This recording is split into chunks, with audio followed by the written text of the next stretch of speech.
Welcome to Daily Scripture Reading. I do not own the rights to this music.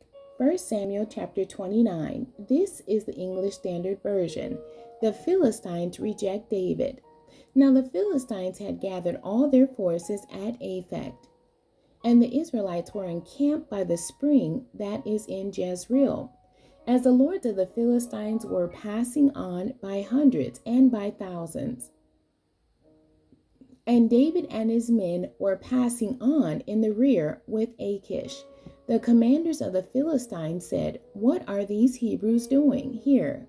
And Achish said to the commanders of the Philistines, "Is this not David, the servant of Saul, king of Israel, who has been with me now for days and years, and since he deserted to me I have found no fault in him to this day?"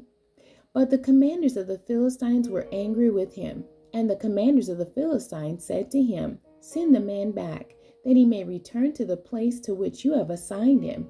He shall not go down with us to battle, lest in the battle he become an adversary to us. For how could this fellow reconcile himself to his Lord? Would it not be with the heads of the men here?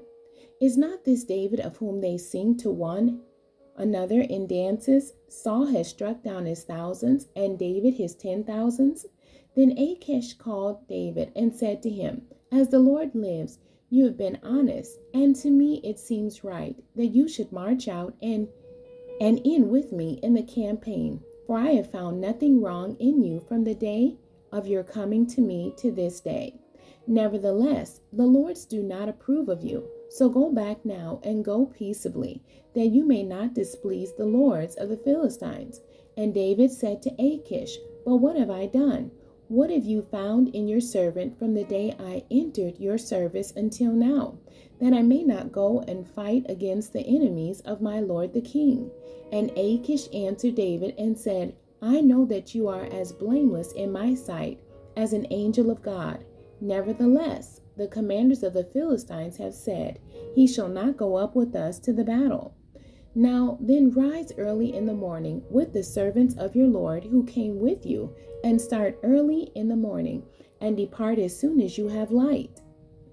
So David set out with his men early in the morning to return to the land of the Philistines, but the Philistines went up to Jezreel. The end. God bless you, and thank you for joining me today.